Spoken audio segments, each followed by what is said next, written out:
环保意识也悬，即马台湾电动车是愈来愈多，去年已经卖超过29000台。即马伫环境部的补助之下，新北市政府甲民间企业做伙来合作，要伫新北市的停车场来设1200基充电条，互车主会当方便来充电。另外呢，每一个所在也会来设通报系统甲防火毯啊，若阵发生意外，就会当随处理。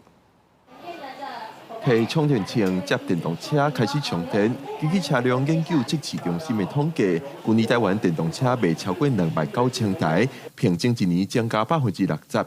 电动车快速增加，这顿新北市政府伫中央补助之下，宣布要伫新北市停车场增加1200个充电条。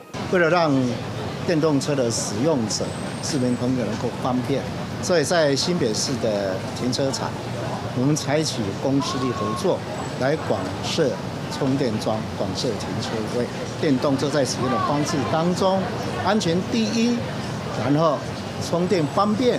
新北市政府表示，因领先专台伫停车场设通报系统，有任何安全问题，4月就随有人解决。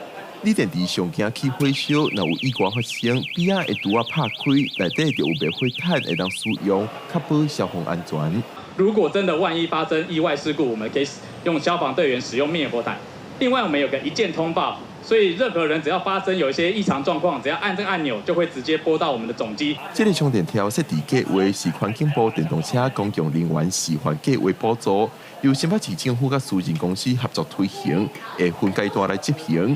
估计今年底通完成350座充电条。 后年底完成900座，所落来这款计划推动进度完成1200座。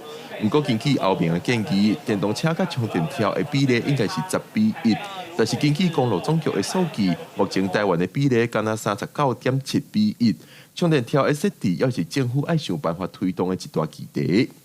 记者郭文社桂林新北报道。